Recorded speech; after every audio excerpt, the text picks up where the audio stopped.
Nama saya Nasib Zakitain. Di sini saya akan membawakan salah satu teori dari teori komunikasi yang digunakan untuk menempuh ujian akhir semester mata kuliah teori komunikasi yang diampu oleh Dr. Fajar Junaidin.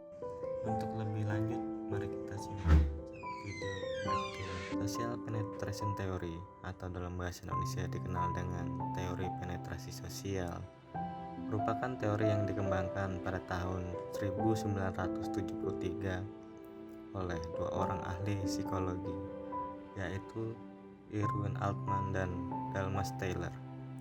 Altman merupakan profesor psikologi dari University of Utah di Amerika Serikat, sedangkan Taylor merupakan profesor psikologi di Lincoln University, sebuah universitas di negara bagian di Amerika Serikat, persisnya di pesisir timur Amerika Serikat.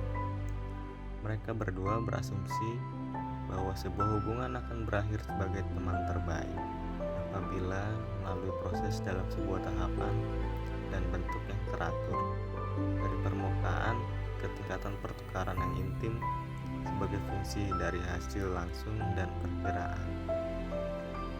Profesor Altman dan Taylor mengembangkan teorinya ini berpusat pada pengembangan hubungan yang bersifat psikologis. Namun meskipun demikian, kedua profesor tersebut juga menjelaskan proses komunikasi dalam teorinya. Sehingga tidak heran, teori penetrasi sosial ini juga menjadi cabang dari teori komunikasi yang memfokuskan gagasan-gagasan dari teori ini mengenai komunikasi sebagai pusat dalam proses pengembangan hubungan. Model teori penetrasi sosial ini menggambarkan perkembangan hubungan interpersonal dan untuk mengembangkannya dengan pengalaman individu sebagai proses untuk mengungkapkan dirinya yang mendorong kemajuan hubungan. Teori ini menjelaskan bahwa dengan berkembangnya suatu hubungan, keluasan dan kedalaman akan meningkat. Dan sebaliknya, bila suatu hubungan menjadi rusak, maka keluasan dan kedalaman seringkali akan menurun atau biasa disebut dengan depenetrasi. Teori penetrasi sosial memiliki beberapa asumsi. Yang pertama, hubungan-hubungan mengalami kemajuan dari tidak intim menjadi intim. Yang kedua, perkembangan hubungan sistematis yang dapat diprediksi. Yang ketiga, perkembangan hubungan mencakup depenetrasi atau penarikan diri dan disolusi. Yang keempat, ada self disclosure atau pengungkapan diri, yakni adalah inti dari perkembangan sebuah hubungan. Profesor Altman dan Taylor menganalogikan sebuah bawang untuk menjelaskan proses teori penetrasi sosial.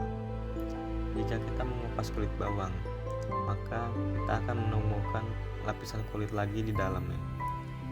Jika kita mengupas lebih dalam lagi, maka akan menemukan lapisan kulit lainnya di dalamnya. Begitu juga manusia yang memiliki beberapa layer atau beberapa kepribadian di dalamnya. Semakin kita mengupas sisi kepribadian manusia, semakin kita tahu bahwa kepribadian manusia tersebut. Fase pengungkapan diri adalah inti dari perkembangan sebuah hubungan.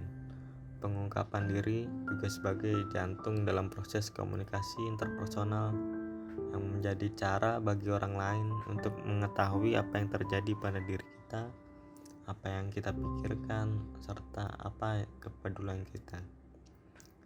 Sifat kecenderungan kita atau seseorang adalah menyembunyikan berbagai perasaan ketidakmampuan, kesepian, kesalahan, kecemasan, serta konflik dan berbagai masalah lainnya.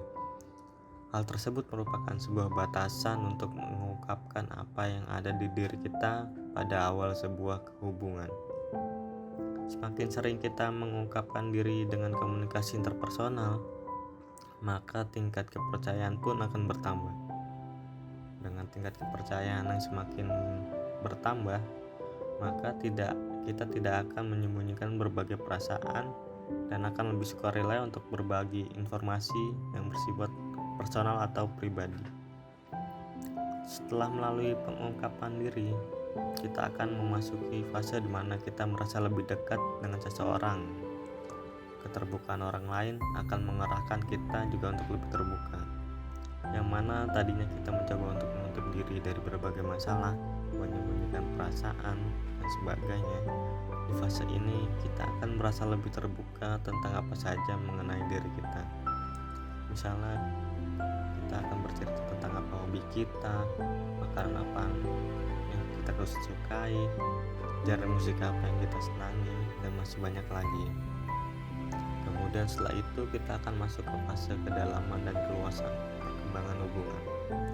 Di fase ini, prosesnya diukur dengan tingkat keintiman. Semakin kuat keintiman sebuah hubungan, semakin kuat pula kontrak emosi dan lebih besar pula tingkat saling kepercayaan antara seseorang dengan orang lain. Tingkat keintiman sebuah hubungan dapat dikomunikasikan dengan komunikasi verbal dan non-verbal.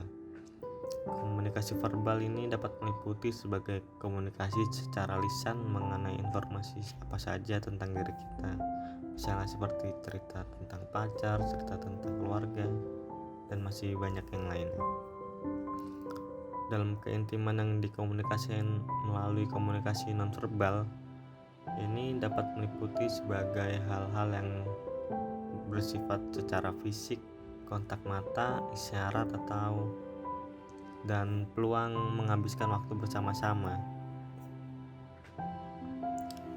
Namun, dalam teori penetrasi sosial ini,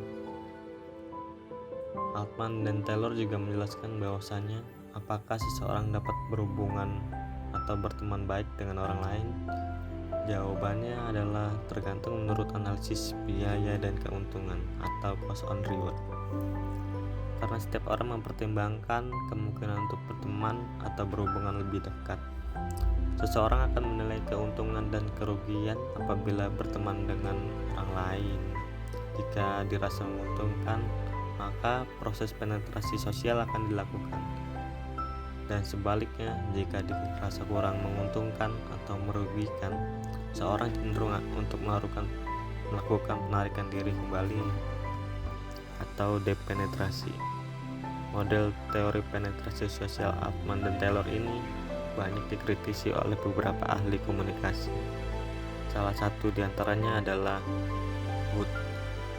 Wood berpandangan melalui tinjauan filosofisnya adalah menyatakan bahwa hubungan tidak dapat diperintah dan tidak dapat dijelaskan dengan prinsip-prinsip ekonomi atau pertimbangan cost and reward.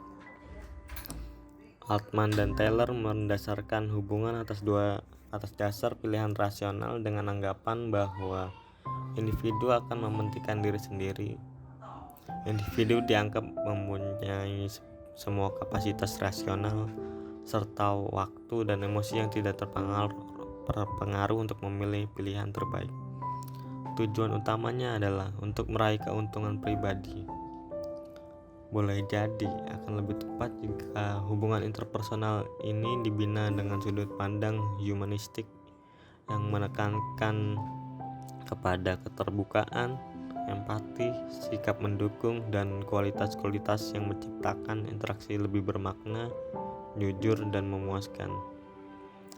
Meskipun demikian, model teori penetrasi sosial Altman dan Taylor ini berguna sebagai model pengembangan keakraban dalam sebuah hubungan. Baiklah, cukup sekian pemaparan teori penetrasi sosial yang dikembangkan oleh Irwin Altman dan Dalmas Taylor. Kurang lebihnya mohon maaf. Saya Zaki Tahir pamit undur diri. Tetap jaga kesehatan. Sampai jumpa di lain waktu dan di lain kesempatan. Wassalamualaikum warahmatullahi wabarakatuh.